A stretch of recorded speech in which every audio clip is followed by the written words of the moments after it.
ইস, এই বৃষ্টি এটাই কত মানুষ চাইছিল।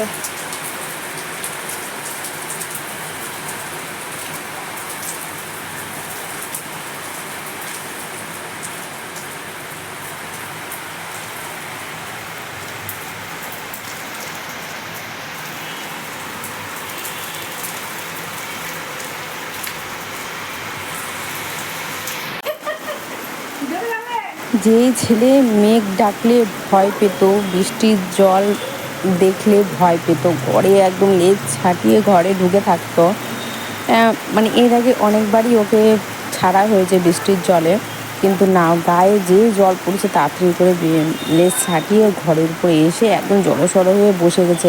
মেঘ যদি ডাকতো, বিদ্যুৎ চমকাতো, যে মেঘ ডাকার যে আওয়াজটা, সর্বনাশ, যদি ওর সাথে কেউ থাকতো তাহলে ওর ভয় কী জিনিস তখন দেখতে পেতো তোমরা। সেই ছেলে আজকে যাওয়ার জন্য, বৃষ্টিতে ভেজার জন্যে একবারে পুরো উথাল পাতাল লাগিয়ে দিয়েছে। তো পারিনি, একেবারে মাথাতে ছিল না, যদি ট্রাইপডে দিয়ে রাখতাম তাহলে খুব সুন্দরভাবে উঠতো। হ্যাঁ, এটা ফোনটা লম্বাভাবে নেওয়া ছিল, তো যাই হোক, এটা এইভাবে দিয়েছিল একটু কম, জিনিসটা বোঝা যাচ্ছে। লম্বাভাবে যদি দিতাম তাহলে একদম পুরো জিনিসটাই বোঝা যেত, কিন্তু ওর চোখ জ্বলছে দেখো। এই যে খুশি আনন্দটা বেশিক্ষণ থাকবে না, খুব বাজে একটা অবস্থা হয়ে গেছে, তোমরা যেটা দেখলে বুঝতে পারবে। এই যে এত আনন্দ করে তিনজন মিলে যে ভিজলাম, জোরও তো কোনো রকমভাবে ঘরে আসতে চাইছিল না, ওকে ঘরে নিয়ে আসতাম যেমন তেমন করে, আবার ওই কী করেছে বাইরের দিকে আসার জন্য ব্যস্ত হয়ে গেছে। ওকে তো গা মোছার জন্য রান্নাঘরে আটকে রেখেছিলাম, যেই শিকলটা খুলেছি আমাকে টেনে বাইরে নিয়ে এসে বৃষ্টির জলে, সেই কী অবস্থা। ওকে তো গাল জুড়ে আওয়াজ দিয়ে, গাল মন্দ দিয়ে ওকে বিছানার উপরে ওঠানো হলো, মানে ঘরে ঢোকানো হলো। তারপরে ও থাকবে না, বাইরে আসবে, শিকলকে দাঁত দিয়ে কামড়াচ্ছে, কেন ওকে ঘরে রেখেছে, ওই বৃষ্টির জলে ভিজবে।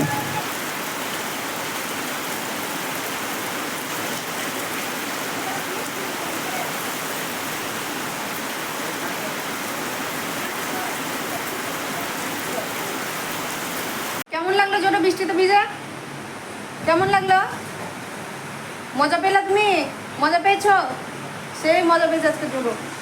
প্রথম বৃষ্টির জলে ভিজলো। এর আগে যে বৃষ্টি হয়েছে, ধরো আমি ছেড়ে দিয়েছি ওকে গ্রিলের সামনে, যে সম্পূর্ণ বৃষ্টিটা বারান্দাতে পড়তো, ভিজেনি। এত বছরে একবারও ভেজেনি ওই 5 বছরে। আজকে ভিজলো, দেখা মাত্র আমি যাবি, আর তাঁতি করে উঠে রেডি হয়েছে দিয়ে আমরা তিনজনেই একসাথে, মানে আমি তাঁতি করে আগে বেরিয়েছে, তারপর আমরা তিনজন একসাথে ওই এক জায়গাতে দাঁড়িয়ে মাথায় এভাবে উঁচু করে জলের বৃষ্টিটা অনুভব করছিলাম। যাক, ভালো লাগলো। হ্যাঁ, দিয়ে গাটা ভালো করে মুছে দিয়েছি, জলের ঝাপটা আসছে, জানলাটা আটকে দিলাম। আর ও এখন ওই যে চাদরের অবস্থা দেখেছো কী করেছে, এখন রাত তোলা অবস্থা, চাদরটা আবার উঠাতে হবে। তো ভিজে গেল, তো আজকেই সকালবেলা চেঞ্জ করলাম সমস্ত কিছু, বালিশের ওয়ার, বিছানার চাদর সব কিছু চেঞ্জ করলাম। আর এর আগের লটের বালিশের ওয়ার আর আজকের বালিশ ওয়ার ওটা ভেজানো আছে, কারণ যে কাচবো তো কাঁচা আর হলো না। থাক, ভালোই হলো, তোমাদের শ্যাম্পুটা দিয়েছিলাম, এখন মাথাতে এসে আবার একটু গামছাটা প্যাঁচিয়ে নিই, দিয়ে রাত্রে যখন ঘুমবো, মানে ঘুম করবো, তখন ফুলটা ছেড়ে শুকিয়ে যাবে। হাফ শুকিয়ে গেছিলো, তো অসুবিধা নেই। বাবা, মজা কেমন পেয়েছো একটু বলো, একটু বলে দাও, একটু বলে দাও কেমন মজা পেয়েছো, বলো বলো বলো। মানে ওরও অস্বস্তিকর মনে লাগছিলো, আর ও বৃষ্টি কী জিনিস তা তো বোঝেই না, আমার যতটা, মানে আমি যতটা জানি, কেন বৃষ্টিটা এত বছর একবারও ভিজে নিয়ে পালিয়ে পালিয়ে এসছে। যখন ছেড়েছি তাঁতিকে দৌড়ে খাটের উপরে উঠে বসে গেছে, এক পা নামিনি, বৃষ্টি দেখে ভয় পাত্তাম। আজকে ওই ছেলে বৃষ্টিতে যাবে বলে একবার শুধু বলেছি চ, ব্যাস। কতটুকু পেরেছি জানি না, কতটুকু দেখতে পেয়েছো জানি না, আমি তো দিয়ে রেখেছিলাম ওইভাবে, কেন বেশি দূর রাখতে পারবো না, কেন ওরকম তো ফোনটা নেই, কেন জল ঢুকলে ব্যাস ফোনটা একদম চলে যাবে।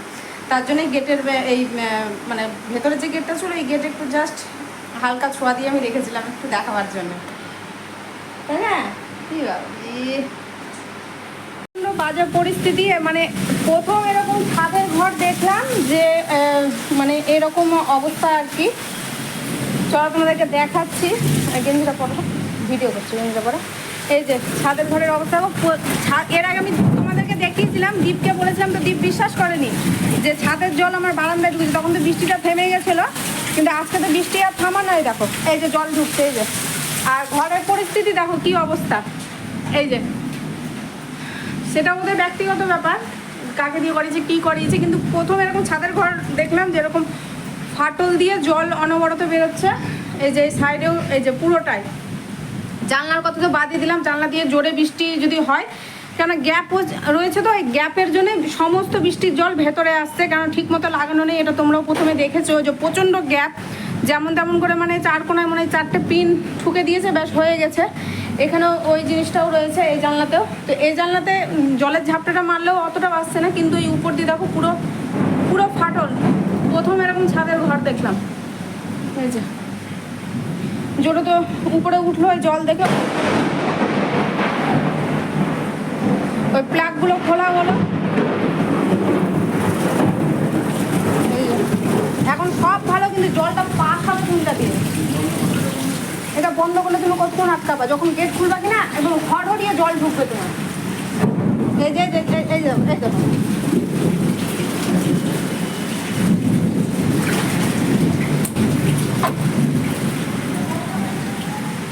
এই এটার ভিডিও করেছো? ভিডিও করে পাঠিয়েছো এটা? হ্যাঁ, এটার ভিডিও করে পাঠিয়েছো? জল যদি পাইপ দিয়ে নেমে যায় তাহলে জলটা ভরবে, জল নামবে না পাইপ দিয়ে। আরে এত জোরে বৃষ্টি হলে জল পাইপ দিয়ে নামে না তো, ওটা সব ছাদেই তুমি পাবে। এত বৃষ্টির জল বেগ কোথায় পাবে এত? ওই তো অনবরত নামতে থাকছে। আর এই যে বিটটা, এই জল তো ঢুকছে তোমার ফালতু গেট লাগে, তোমার এই বিটটা তো ছোট। ঠিক আছে, তাহলে তো আর ভরে যাবে জলটা এবার। জলটা তো এমনিও ঘরে যাবে তোমার, আর যে ওদিক যা যা ভরে যা ভরে যা ভরে যা। বিছানা উঠো, বিছানা উঠো, বিছানা উঠো, বিছানা উঠো, উঠো উঠো উঠো উঠো উঠো, উঠো বিছানাতে উঠো।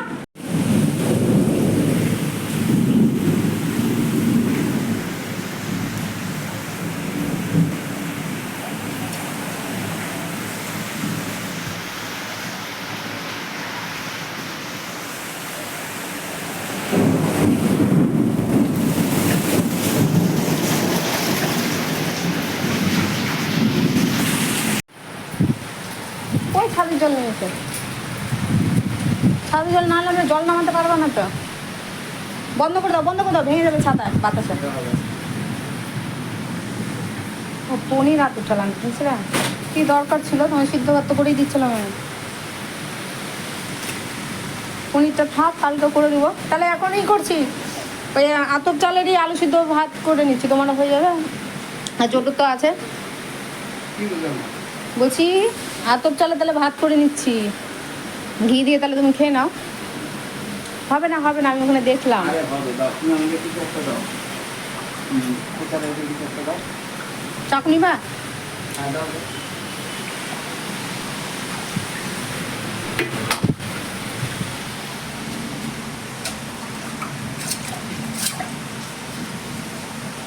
হ্যাঁ, লম্বা করে করো। হ্যাঁ,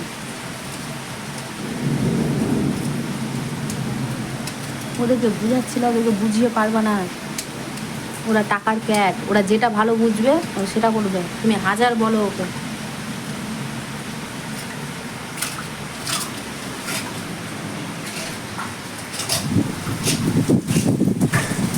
করুন, গেটটা লাগিয়ে দিচ্ছি।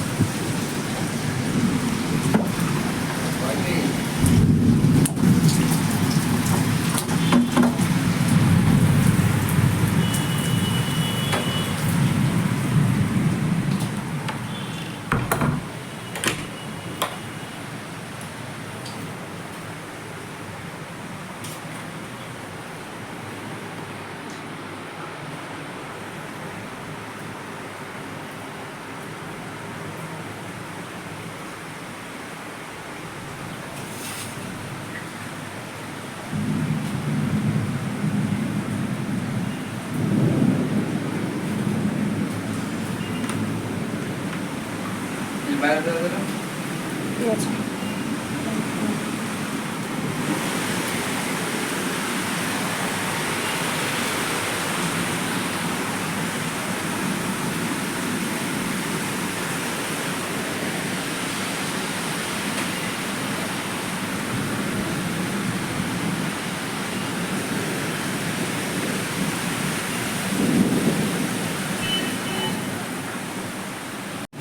বাধ্য হলাম এটা ভাঙতে, কিছু করার ছিল না, দ্বীপ ভেঙে দিল।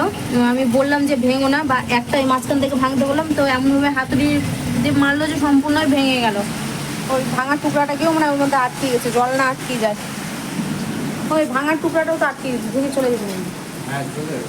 এই যে এটারও ভাঙতে বাধ্য হলাম, কিছু করার নেই আমাদের, যা হবে হবে, টাকা কাটলে কাটবে। আমি ওটাই বলছি যে কাটছো, টাকা কেটে নেবে, কেন ওরা তো এরা বাংকে বুঝিয়ে পারা যাবে, কিন্তু এদেরকে বুঝিয়ে পারা যাবে না।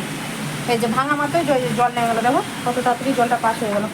ঘরের জলগুলো বাইরে আমি পাস করি, পরে আসছি তোমাদের সামনে।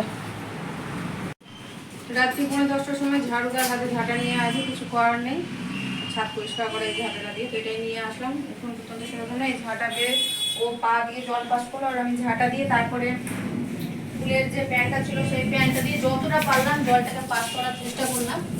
কি করবো, ছাদের সমস্ত নোংরাগুলা আমার ঘরে আপাতত কাজ চালাবার মতো, যাতে হাঁটা চলাটা করতে পারি, খেতে পারি বসে, তার মতনই কাজটা করছি। এবার পরে তো আবার তো বৃষ্টি আসবে, মেঘের অবস্থা প্রচন্ড বাজে আছে, তখন জল ঢুকলে আর কোনো কিছু যায় আসে না। কালকে বলে হিট ওয়েভ ছিল, কালকে কালকে এত গরম ছিল যে হিট ওয়েভ ছিল, হ্যাঁ, আর আজকে বলে এত বৃষ্টি যে পশ্চিমবঙ্গে সব জিনিসই এরকম।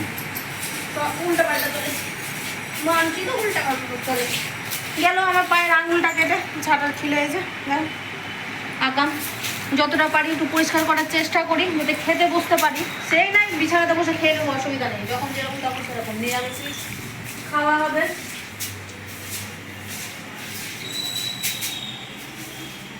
তারপর মুছবো, মুছলেই হয়ে যাবে। যতটা পারলাম চেষ্টা করলাম, আর হবে না, এখন একটু মুছে নেবো ভালো করে ঘরটা। বারান্দার মুছবো না, এই রান্নার জায়গাটা আর মুছছি না, এমনি হাঁটা চলা করবো। দুয়ারে এখন একটা কিছু দিয়ে দেবো, পাপড় দিয়ে দেবো, কাচতে হবে পাপড়, এমনিও কাচতে হবে, কিছু করার নেই। চাদর তো নোংরা নেই, যে চাদর দিয়ে রাখবো। এদিকে আসো,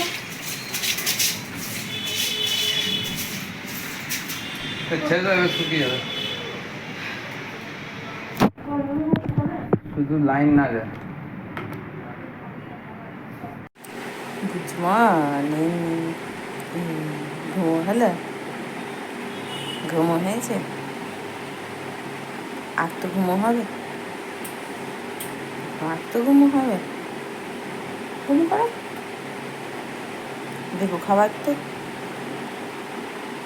দেখো খাবার। আচ্ছা আনছি, নিয়ে আসছি। কাল রাতে তো জামা টামা করে খাওয়া দাওয়া কমপ্লিট করেছি, তো যাই হোক এখন আমি আর কন্টিনিউ করিনি। একটু সারাদিনটা মন মেজাজ কোনোটাই ভালো ছিল না, বিরক্ত লাগছিলো নিজেকে নিজে। এদিকে আজকে রান্না দেখো পনির আলুর তরকারি, লাউ বড়ি, যে বড়িটা আমি নিজে থেকে তৈরি করেছিলাম, এত সুন্দর টেস্ট হয়েছে। দীপ বলছে কী দিয়েছো? এটা আনলাম বড়ি আছে। বলছে কোথায়, কী বড়ি? আনলাম বাড়িতেই বানিয়েছি। বলছে কী দিয়ে? আনলাম ওটা থাক, না বললেই ভালো আছে। আর এদিকে লাউ চোখা ভিজে নিয়েছি, আর ওই সাইডে ভাত, আর একদম পাতলা করে মুসুর ডাল সেটা তো করাই ছিল, সেটাকে একদম 5 ফোড়ন দিয়ে দিয়েছি।